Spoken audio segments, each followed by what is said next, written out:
I want to begin the shir this evening with expressing a shevach v'hodoya, a special thanks to the Rabbanu Shalom. This past week, the family and I and many others celebrated my 80th birthday. And the theme was that Moshe Rabbeinu, at the Suda of this gathering, the Suda of the birthday, was that Moshe Rabbeinu, when he turned 80, that's when the Geula began. And that's when he got the message to go to Paro, take out the people, and made a whole nation free, and then went to Har Sinai, and they got the Torah. So we hope and we thank the Rabbanu Shalom for everything of the past, and that we will have the schus and the ability to be able to do greater and big things, which will be a Kiddush Shem Shamayim and a very pleasant Nachas Ruach to our Kodesh Baruch Hu from the 80 until 120. Be'ezras Hashem. I want to mention, I am saying this year on Monday night, before Parshas, the Shabbos of Parshas Baaloscha. Next week, I don't know which day I'm going to be saying for Parshas Shlach. So I want to say now that we shouldn't miss the day, and I want you to at least be aware of the fact that Chof Sivan, they were Koveya because there was, the Gezerah of Tach V'Tat, that 1848 and 1648 and 1649 was the terrible Gezerah of Tach V'Tat, and hundreds of thousands of Jews were mercilessly killed. And the Chazal were Koveya, the tzaddikim of that door, a fast. Now, it's not a fast day like Tisha B'Av or Shivos or B'Tammuz that we have to fast. Most people do not fast. I am saying this to you informational, that I just want you to be aware that there is such a day, and that if you go into Shomer Shabbos here in Borough Park, you'll see 150 Yidden laning Vayechal and saying Anenu and Shemona Esrei, just like a regular fast day, commemorating that terrible tragedy that took place. As a matter of fact,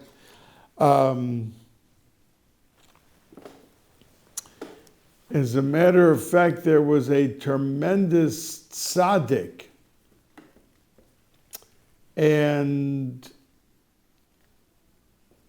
this tzaddik saw in a dream that there was going to be another maybe million Jews killed. If he gave up his life and was tortured to death, it will be like on his shoulders, the suffering, and it will exempt the next million from being killed, and that's what happened.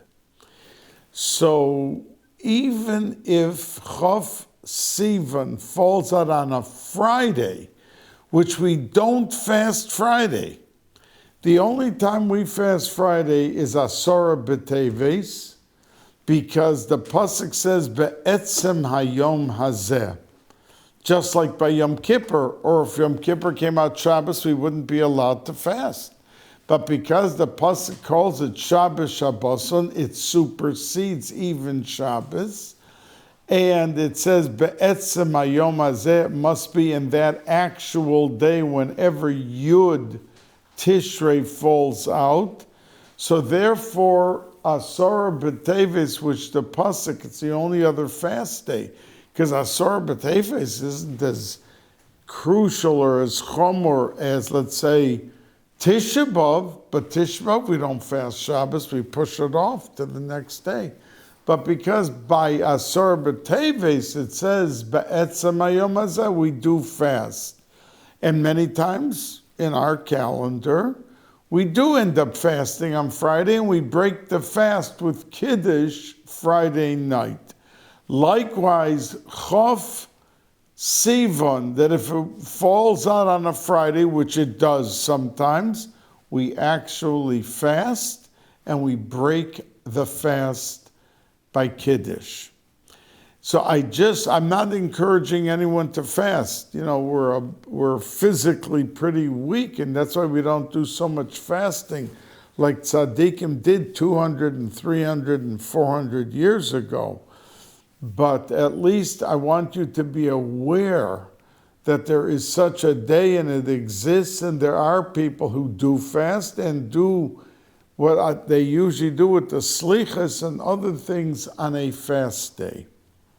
Now, our parsha is Parshas Bahaloscha, and it begins, we usher in from the end of Naso, which was the celebration and dedication of the Hakamas HaMishkan and the beginning of the Avodah, the actual work and the actual service in the Mishkan.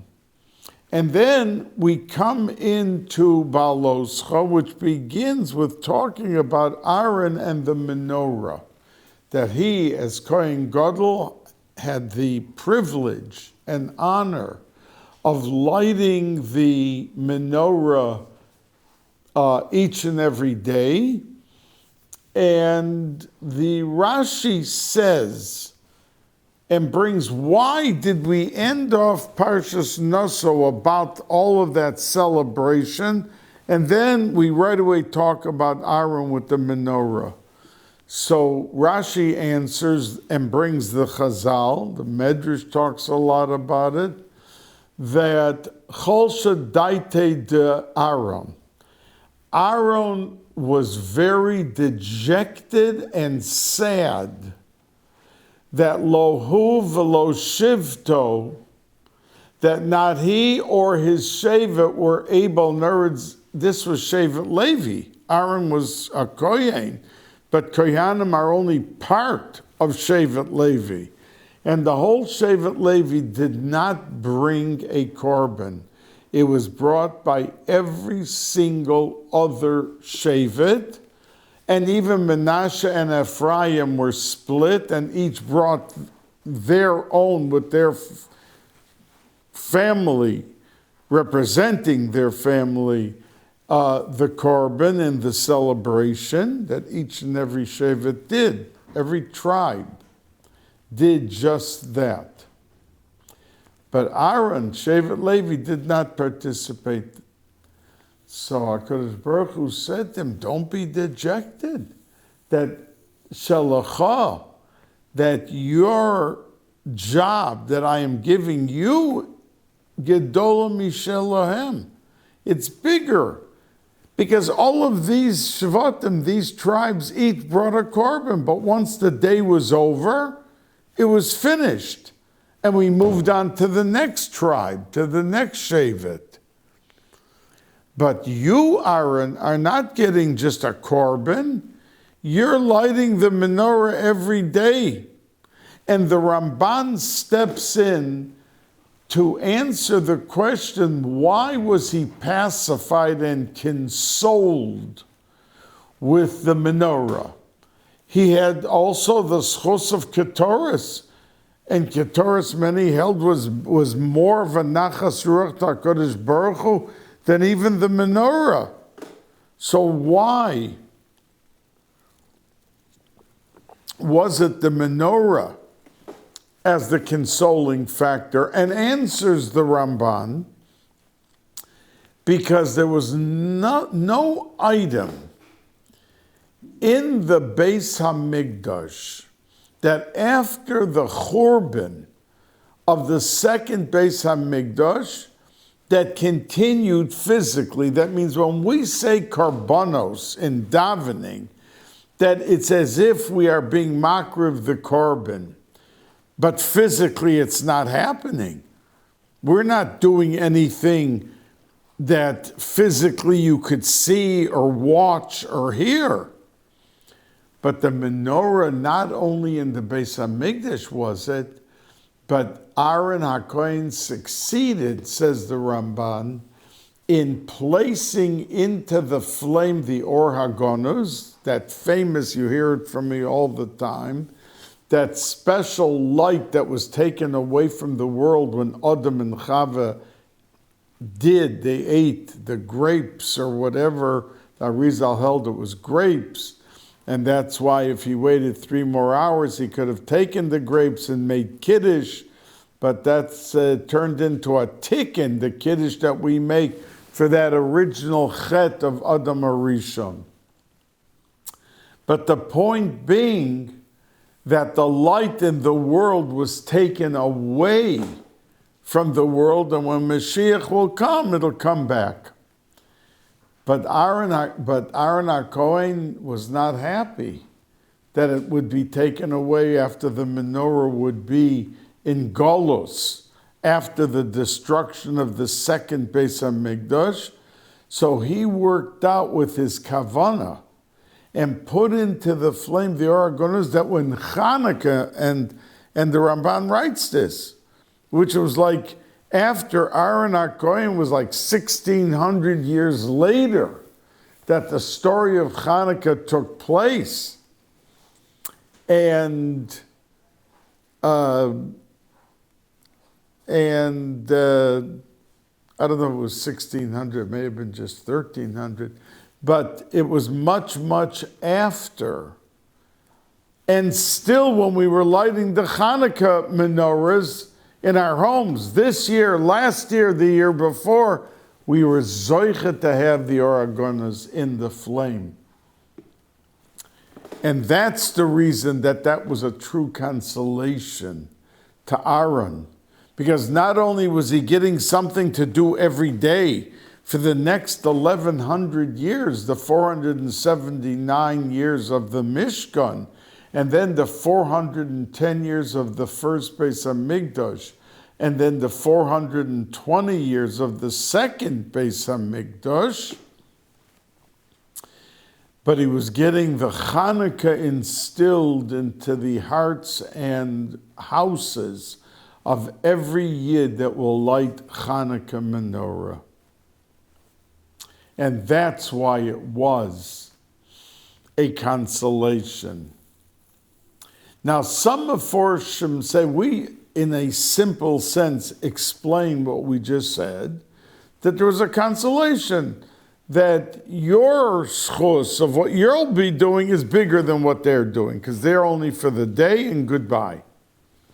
But others say, Shelacha, the mere fact that you were dejected because you didn't have the schus and opportunity of also bringing a korban and making a nachas ruach HaKadosh Baruch Hu, that dejection, that aspect, not talking about the menorah, but shelacha, your dejection and thirst to do the korban and the mitzvah of it is bigger, gedola mishalahem, than their bringing of the korban.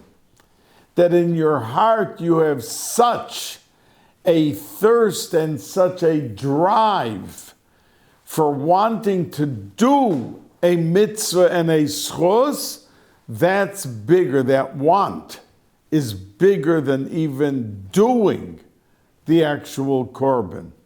It supersedes, and it's even higher. So we then go into the parsha after it mentions a few psukim about Aaron and about the menorah. It talks about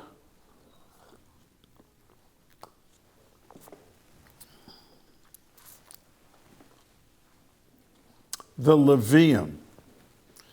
Now we know that the Levium serviced the Kohanim and did certain things in the Bais Hamikdash. As a matter of fact, in last week's Sedra, in the Pasuk, V'livnei kahos lo nasan, ki avodas, they did not have a separate issue, because ki avodas hakodesh, that they had on their shoulders, carrying the aron, the menorah, all of these things, bakosef, on their shoulders, yisa'u, they will carry. The Gemara learns from that word yisa'u that it was a mitzvah for Leviim to sing in the Bais HaMikdash. Because yisa'u, as the Gemara brings a few psukim that show you that the word yisa'u doesn't mean only to carry on the shoulders, but yisa'u is a lashon of shira, of singing. And it's from that one word that we learn out that Leviim sang in the Bais HaMikdash. Now, the Leviim really were in a position of having a lot of jealousy against them. Because you could imagine if 10 people went in for a job, and in front of the 10, the man came out and said, I've decided that you're going to have the job. The other 9 who applied for the job may have some tinge of jealousy. They applied, they wanted the job, and this guy got it. The Leviim became the special servants and the special realm. They didn't go out to war, except by Midian. It was the exception, one war. But all the other wars, Leviim did not go out to. When the Klal Yisrael went out to wage war, they didn't go. So there could have been jealousy. And HaKadosh Baruch Hu, you love the Leviim better than you love us. You chose them.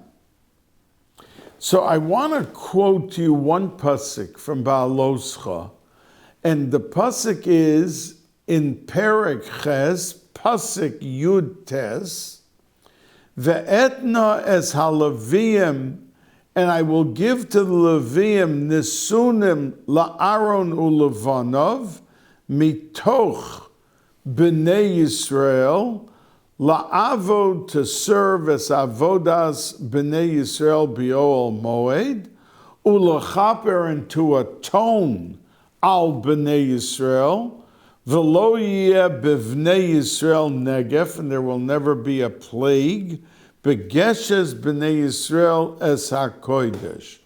Now, in this pasuk, the Chazal say, it's the only time in the entire Torah that you find in one pasuk the words B'nai Yisrael is mentioned 5 times. 5 times, I just read it to you. 5 times the word B'nai Yisrael. And the Mefarshim say it would have made perfect sense to just mention B'nai Yisrael once, or at most twice, but not 5 times. But the answer is because when this parsha delegated the Leviim to have that special uniqueness and special place of doing what they did, and they had this exalted and extolled posture, which really raised them above all the rest of Klal Yisrael, and there could have been terrible bitterness, anger, or jealousy. So HaKadosh Baruch Hu said when he appointed the Leviim, he mentioned 5 times B'nai Yisrael to show that his love is equal. Don't think I'm giving the Leviim a special avoida because I love them more. I don't. I love every Yid the same, and in my tzivui I'm stressing in every which way B'nai Yisrael, B'nai Yisrael, B'nai Yisrael, B'nai Yisrael, B'nai Yisrael, 5 times, to stress and underscore the fact that every Yid is cherished and hugged every minute of his life. Now, we see that sometimes there's sickness, and a person could say, this is called love? Look how I'm suffering. Look at the fact I was just fired from my job. And I have a family to pay the mortgage and to buy the food. This is called love. But the truth is, it is pure love. We don't know behind the curtain what the neshama of that yid is and what he has to live through. He could have been, this time could have been his 10th Gilgul, the 10th time that he was coming down to this world. 10th. And to prepare him for the Geula Shlema, to get out all of the misfortune and missteps that happened to him in his existence with this same neshama. So if we saw the total picture, we wouldn't be so critical or be down that we would have to propel with our emunah into the realms of love and fear of HaKadosh Baruch Hu under the worst of what seemed to be the worst of circumstances. And they prepared a lot. In other words, the Kohanim couldn't do certain things till the Leviim first washed their hands and washed their feet and whatever they did in the Beis HaMikdash, in the Mishkan, then in the Beis HaMikdash, and that the preparation supersedes our understanding and how choshev and important it is.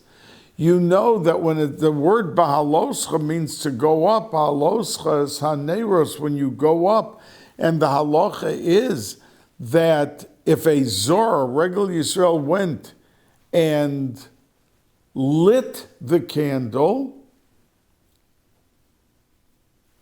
it can stay.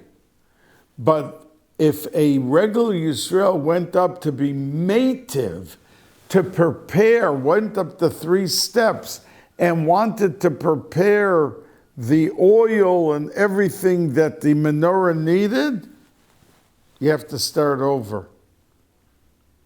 A Zor cannot do it. So the purpose was for the lighting, and that he could do. But we as a people look at the preparation. That means when we come to a Shabbos and we prepare beginning Wednesday, that we have the children shine their shoes, and we have the flour bought, and we have prepare homemade challahs, that we adorn Shabbos with all the special uniqueness and items that encompass and include the concept of preparation. And we are a very, very heavily underlined people about preparation. And even about success. Because if you go out lahavdil to a non-Jew, to a goy, he may say that, well, what are you now? Well, I'm retired and I read a book and I go for a walk. So today you're a nobody. But once upon a time, you were the chairman emeritus of the math department in the most outstanding lahavdil college in the world. And then you were something. But today you're a nothing. We don't look at Yidden like that.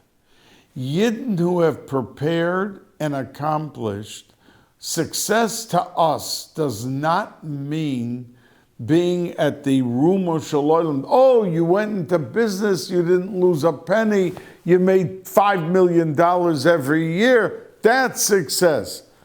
And for the Yid that may have not succeeded at all in what we call succeeded, the mere fact that he put in the Yegiyah and he put in the effort, and he sweated and with blood and tears accomplished what he wanted to do, that's the most choshev thing. That means we could daven and fast for a sick person, the person ends up dying. And the person would think, all my fasting and all my davening, chas v'sholom, like I tell you all the time. That could be something, it's never lost, it's put in a file cabinet, and your grandson, 60 years later, was in a terrible accident and was supposed to be killed. He was saved because of 60 years before.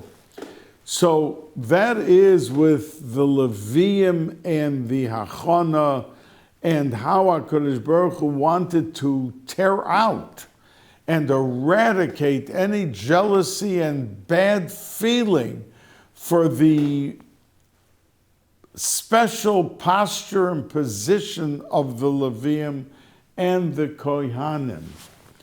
Now,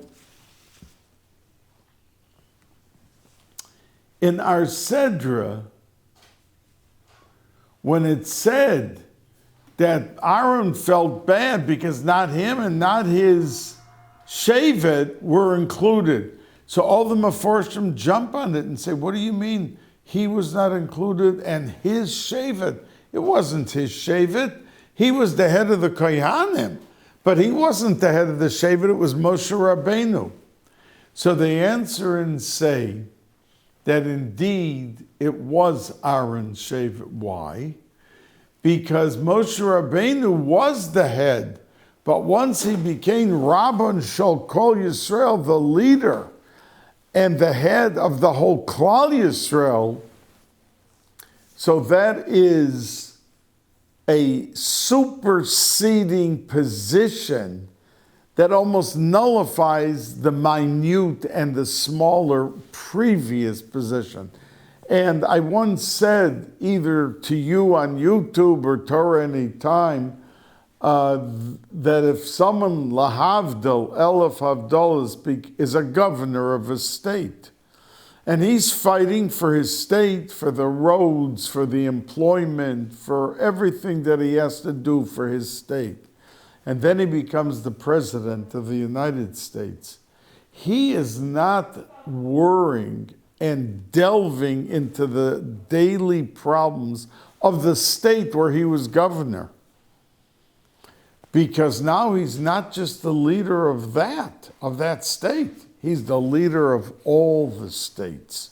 And he has to have concern and worry for accomplishment and for the level. So Moshe Rabbeinu was indeed the head of Shevet Levi, and he was the leader up until the time he became Rabban Shel Kol Yisrael. So indeed it was now passed on to Aaron HaKohen. Now in our parsha, it talks about the chatzotzros. There's a tzivui to Moshe Rabbeinu, aseh lecha shtei chatzotzros, trumpets. Make 2 silver trumpets. And the tzivui, the command was that it had to be miksha, which means chiseled out. You could not take the trumpets and make a piece and then attach it with glue or with however they would be able to attach. And indeed, there were 3 things in the Mishkan that had to be miksha, chiseled out. It could not be assembled and put together piece by piece. It had to be from one chunk of gold or silver, whichever one was required. What were the other 2 besides the chatzotzros, those trumpets? The menorah. The menorah could not be put together piece by piece. It had to be chiseled. And the third were the kruvim, the cherub-like faces on top of the Aron. There were like 2 childlike images that faced each other. If HaKadosh Baruch Hu was happy with Klal Yisrael, if he wasn't happy, they were miraculously turned around and faced opposite, denoting the concept of disappointment or anger or dissatisfaction, the kruvim. So those childlike cherubs were made out of gold, and it had to be chiseled. It could not be piece by piece, and not the chatzotzos, the trumpets, and not the menorah. So the Chazal say that there's a lesson why those three had to be chiseled. Because chatzotzos represented leadership. What were these chatzotzos used for? When Moshe Rabbeinu wanted the whole Klal Yisrael to come and to hear something he was conveying on behalf of HaKadosh Baruch Hu, or he said himself to the people, he blew the chatzotzos. That was a call to the people to come together, or when they went to wage war. Right before they waged war, they blew the chatzotzros. So chatzotzros, trumpets in the Midbar, and later in Eretz Yisrael, represented leadership, because it led the people to take action, or to hear a message, but it was leadership who conveyed it. And therefore, there could be no defect in leadership. That means when a true leader feels and thought through a situation and decided that this is what has to be done, you cannot chip away and put piece by piece to satisfy this group, to mollify that person, the gevir of town, or you have to exude the essence of leadership to be able to carry the backbone and cementing factor of what leadership requires to be, uncompromising and unyielding, after the leader has to step forward and do his leading of the people of Klal Yisrael. The second thing, the menorah, is because the menorah was lit with shemen, with oil. And the Gemara says in many places that the shemen represented Torah, Chachma, and that's the reason the menorah was in the south part of the Kodesh, because in the south, the Gemara says that somebody who wants to get rich, he should face northwardly in Tzafon. While he davens, he should turn his head northwardly.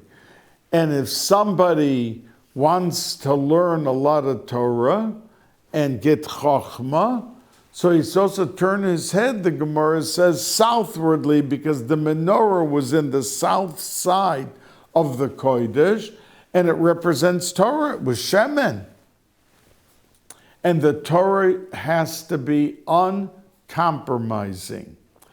Rav Moshe Feinstein, Zecher Tzadik V'Kodosh Levracha, was challenged many times in his Piskei Halacha.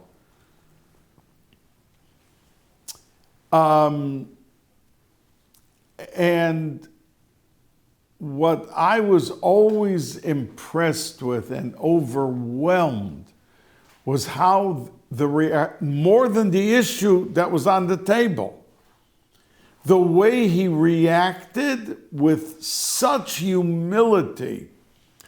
There was once a Gaon who lived in Boston, and his name was Rav Mordechai Savitsky, and he was a genius in learning. And Rav Hirschsprung from Montreal, whenever he came to a meeting of Agudas HaRabbonim, and there were 100 Rabbonim sitting in the room, they sat Rav Hirschberg at the head because he was a genius and a gaon and a tremendous Talmud Chacham. But Rav Hirschberg, when Rav Savitsky showed up, refused to sit at the head of the table. He sat at the side. Now, Rav Savitsky once wrote a blistering Dvar Torah, an article, blasting Rav Moshe Feinstein. And he was a Gaon Olam, so he brought this raya and he proved this point and he marshaled support to his position in 10 items. And he put the article into HaMa'or, and the editor of Hamor let him put it in because he felt that this was showing balance in halacha. And this is very public. I'm not saying something with names that is Lashon Hara. And one day, unannounced, Rav Mordechai Savitsky walked into Rav Moshe Feinstein's house. And he came in, and of course, Rav Moshe knew who it was. And Rav Savitsky said to him that the government indicted me on some tax fraud accusation, and I'm about to be sentenced by a judge that I was told has tremendous respect for you, Rav Moshe Feinstein. And I want to ask you to save me, otherwise I'm going to end up in prison. And Rav Moshe didn't say a word. He took out a paper and he wrote out the letter to the judge. And he saved Rav Savitsky from going to jail. Now, when Rav Savitsky left, the Rebbitzin, Rav Moshe's Rebbitzin, was walking into the house and she saw Rav Savitsky coming out, and she said to her husband, "What was he doing here after publicly publishing such a letter, blasting you and attacking you?" And Reb Moshe told his wife, his Rebbitzin, why he came. And you gave him a letter? Did he at least apologize before? And Reb Moshe said, no, he did not apologize. And I did give him the letter because it was a question of a Yid going to jail. So she said, at least you should rebuff him and answer him in Hamor. He put in the article. Or you should answer anyone to buy the Hamor again. And Rav Moshe answered and said, Rav Amzel, who is the editor of Hamor, is an oraman, a poor man, and he needs the money of his magazine. I am not putting out anything negative against him. That was Rav Moshe Feinstein, being publicly mopped the floor with, dragged through the mud publicly, and not even saying a word to the person who came to him. And he didn't apologize.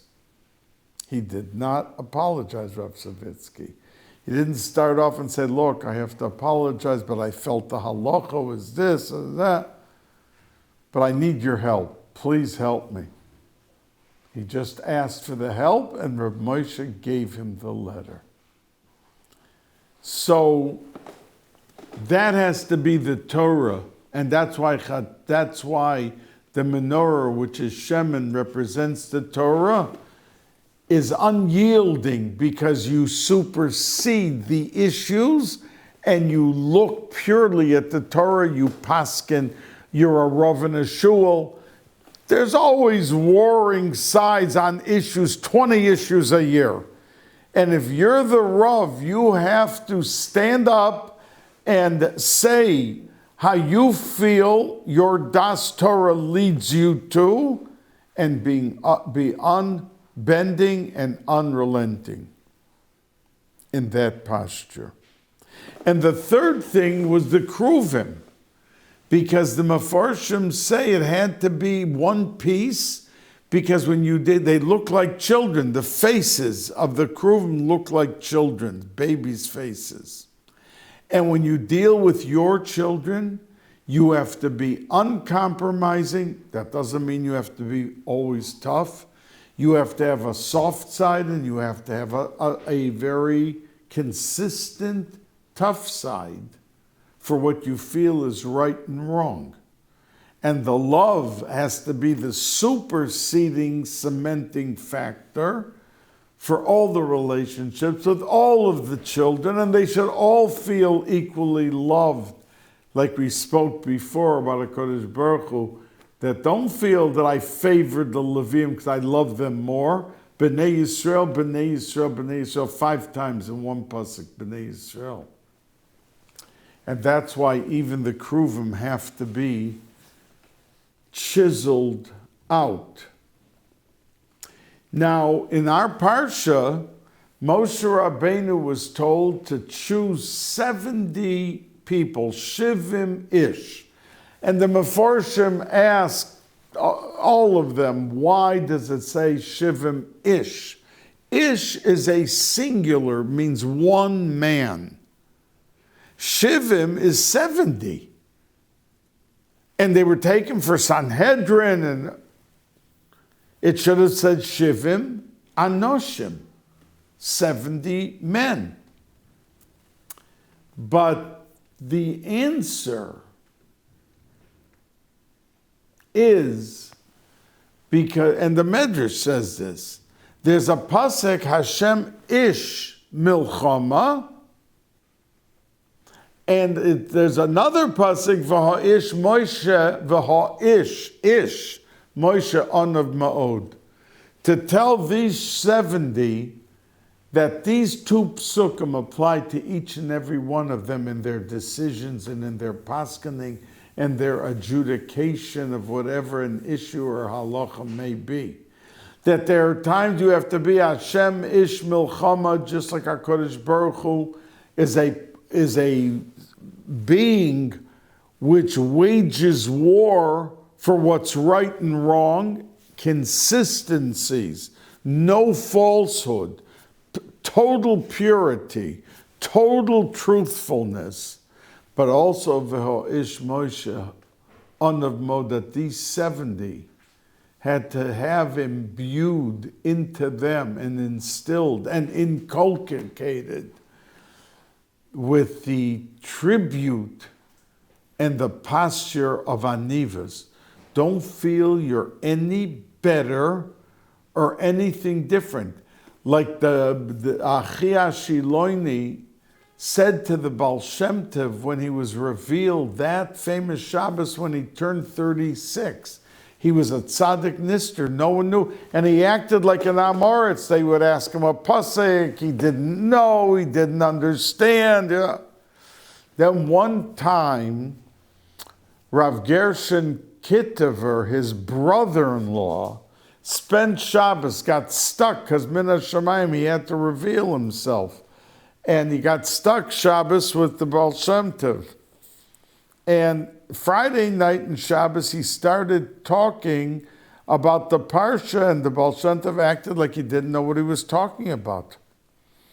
But when it came to Shalosh Shudas, and the fire and brimstone came into the room, and he started, and Rav Gershon Kittever almost fainted. So he realized that he was a tzaddik nister, and now he was revealing himself.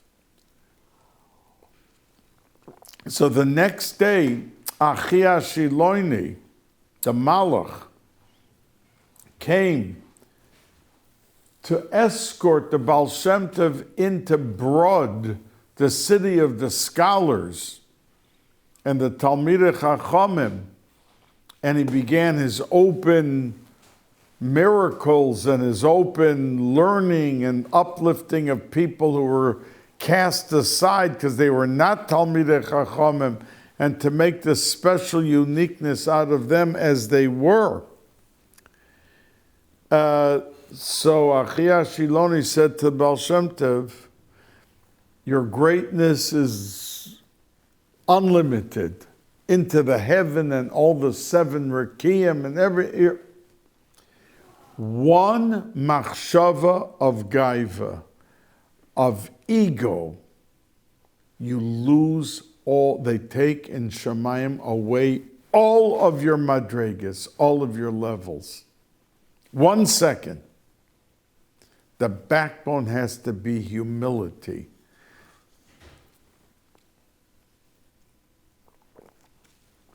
Now these Shivim Ish that Moshe Rabbeinu, the Medrash says, these were simple people.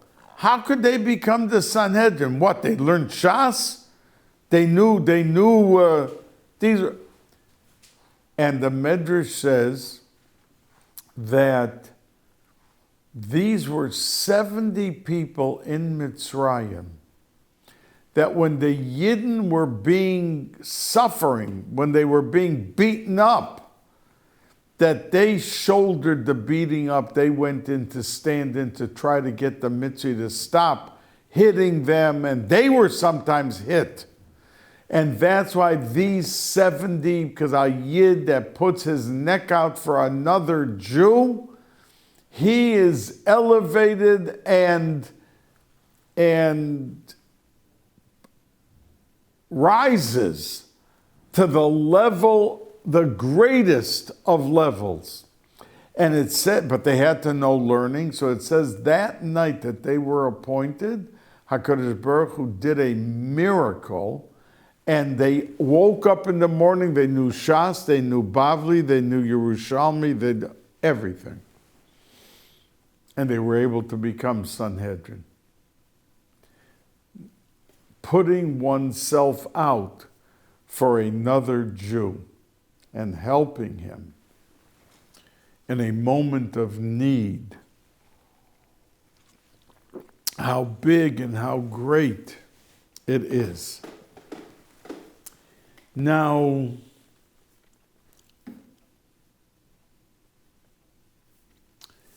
we know at the end of this parsha, well, before I do that, let me come to there's in this parsha, there is a story of some people who started to complain. And the pasuk says, Vayehi ha'am kim misoinanim. And it happened that the people were like those people who complained. The chaf in front of the word misoinanim means like the complainers. But they were the complainers. So why not just say Vayehi ha'am misoinanim? Why do you have to say like the complainers? But the Meforshim say that every person who complains and goes through life almost always complaining, he never sees the good. He always sees the complaint.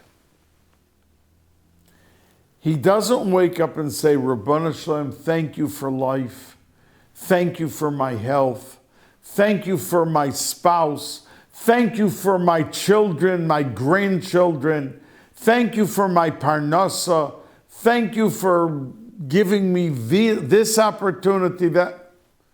He's always come back to the theme of a complaint. And the Medrash says that these people that were complaining, there was some modicum, there was some iota of truthfulness to their complaint. And And that's why it says Kim is signing them, because they were given some credit in their complaining, but they didn't acknowledge all the good. We remember the cucumbers, we remember the melons and all the good things we had in Mitzrayim, and now we don't even have meat. And that's what the Meforshim underscore, why it says Kim is signing them. Because they were really looking and influenced by the people who never have a good word. These people who ended up complaining about this, they complained about everything. Because they hung around with the complainers. And instead of putting a smile on their face and being happy, this is what they thrived on with it, and they ended up paying with their lives, as we see in the Parsha. Now, the Parsha of Pesach Sheni, the Or HaChaim HaKadosh asks, and it's in this Parsha, you remember that if somebody, Klal Yisrael has a tzivui to bring a korban Pesach, Erev Pesach by Chatzos, and then to eat it that day, up until Chatzos, to eat it all day, and they cannot go in to the next day with it, eating it. And of course, you can't take an animal and expect one person to eat, because it's for how many steaks and how many, they can't finish it, and you were not allowed to leave over anything. So they used to appoint a group that was their group. So the 40 or 50 or 60 people who were in their group from that Korban Pesach, they all ate and made sure to eat everything up. Now, what is the Parsha I'm talking about? We spoke about this, Pesach time, that there was a group of people who were Tameim or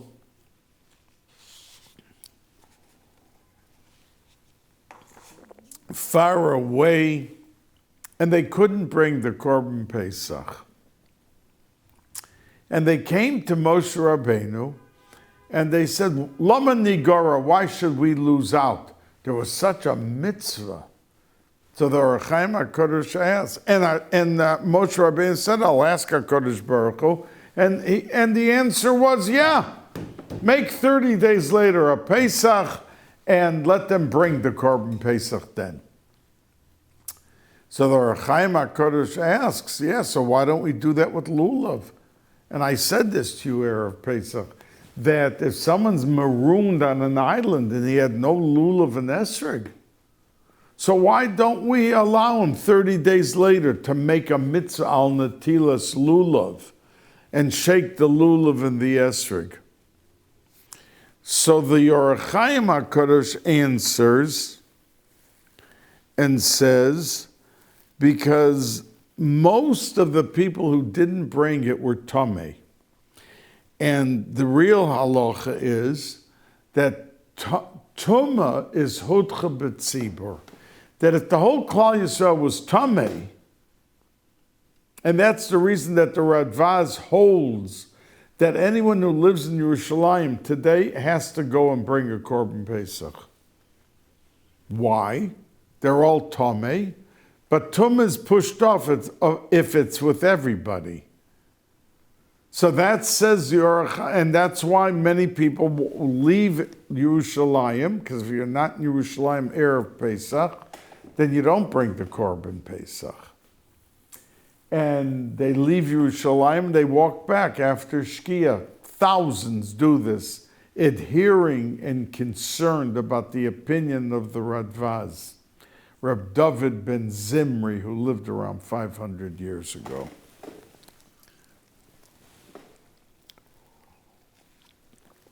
So says the Or HaChaim HaKadosh that because they had a legitimate taina, most of those who didn't bring the Korban Pesach, that they were Tameh, and it's Tumah's Hudcha B'tzibur, so why didn't we bring it? Why were we told not to bring it? So that's why the exception for missing out was given to them for that as a second chance. But others say that the power of the Korban Pesach was so tremendous, and it's only one of two mitzvahs that you're chayav course if you don't do. If you don't give a bris to your son, circumcision, or you don't eat the Korban Pesach, bring the Korban Pesach, there's chorus, which is excision, which is a very severe punishment. So, and likewise, there's so much hashpah because of its source and why it's such a big tzivoy, and you're chayav course if you don't do it, that's why the exception was made to allow the Korban Pesach to be brought by these people as a second chance. Because and Mekubalim said that's the reason that the Mishnah delineates that the second Pesach, the Pesach Sheni, they had different halachas. They didn't have to go clean out their houses of chametz. I mean, if somebody on regular Pesach had chametz in his house, he was not allowed to bring the Korban Pesach. You had to get rid of every ounce of chametz, but not by Pesach Sheni. Why? Because it was above the halachas of Hiddur to get rid of chametz and all these hidurim that we do as a mitzvah, but to protect us to be able to clear the way for the hashpah and the shefa to come down. But not the case with Pesach Sheni. It's even bigger. And they say because it falls out in a month of complete Sfira. And Sfira is said every day of Chodesh Iyar, and that's why Pesach Sheni is so big. Because Pesach itself, which has all the hashpah, but it's not in that, in protecting and getting rid of the chametz and all of that. It's only from the second day of Pesach to the end of the Chodesh Nisan that you have Sfira. But in Iyar, you have the entire month, every single day. And that's why there was not that obligation. Now, Reb Chaim Shmuel Levitz asks a very, Zecher Tzadik Levracha, asks a very interesting question. We know at the end of our parsha that Miriam was punished for talking with Aaron about their brother, Moshe Rabbeinu. They said, what kind of hanhaga is this that he separated from his wife? I mean, isn't his wife entitled to the understanding of marriage and intimacy and these things? And she was punished for it. She had to go out for 7 days. She became she was plagued with tsaras. So Aser Chaim Shmuel Levitz that this story of Miriam comes at the end of Baloscha. And next week, Shalach is the story of the Meraglim, the spies. And Rashi brings, why is this back-to-back juxtaposition? Because that the Meraglim saw what happened to Miriam for Lashon Hara, and they did not hold back from speaking Lashon Hara about Eretz Yisrael. And that's why they went to spy the land for 40 days. And they were punished for those 40 days. They had to be 40 years for every day of going and spying with a negative eye. Eretz Yisrael, they were punished with 40 years of remaining in exile because it only would have taken them 11 days to go from Mitzrayim across the Yam and then into Eretz Yisrael. 11 days. And it took 40 years. They were crisscrossing up and down, back and forth. And Reb Chaim asked, But the Avera was the Lashon Hara. They didn't talk for 40 days Lashon Hara. They went and spied, they came back, and in 20 minutes they told the Lashon Hara bad about Eretz Yisrael. So why were they punished for 40 years, for the 40 days? It wasn't 40 days of Lashon Hara. It was a short few minutes. They came back and said what they said. But the answer, says Reb Chaim, is because every person that speaks Lashon Hara, it starts many steps before the Lashon Hara. You look at a person negatively, and you've been looking at him a month, a year, negative, and then the opportunity comes for you to blast him and talk about him to others. It wasn't just the fact that for a half an hour you spoke about the guy. You, for a whole year, were looking at him so critically and so negatively that you ended up talking the Lashon Hara, but we don't just consider the 20 minutes or half hour of the Lashon Hara. We judge HaKadosh Baruch Hu elongated their tongues and killed them that way. As the Medrash says, and we'll talk more in Parshas Shlach about it. But it was their attitude the whole 40 days of negativity and seeing everything badly. And that's why they were punished for the 40 days with 40 years. Now we know that the whole Klal Yisrael waited for Miriam the 7 days. And it says that the 7 days that they waited were in the schus of the fact that 80 years before that,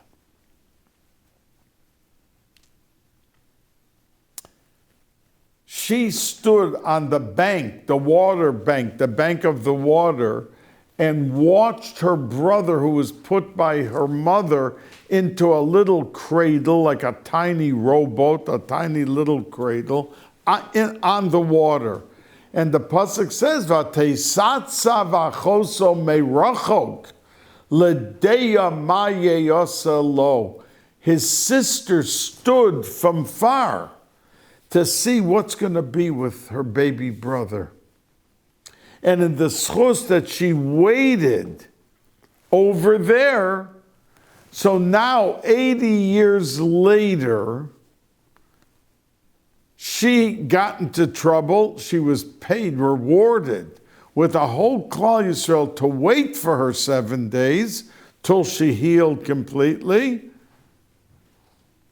So the Orach Chaim asks, why did they, or the Ramban, excuse me, why did they wait? If they deserved, if Klal Yisrael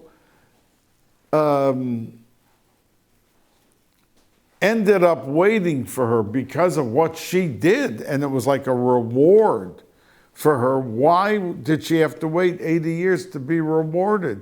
If she stood as a young girl to watch her brother, she was only 5 years old, why wasn't she immediately rewarded with something?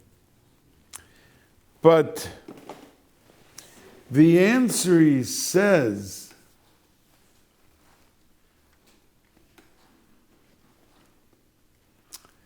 is that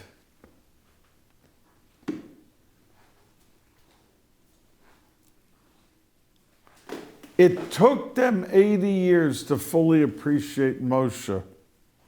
The reward could have been given, but the special reward was after they heard that she had to go out for 7 days because she was talking Lashon Hara about her brother, Moshe.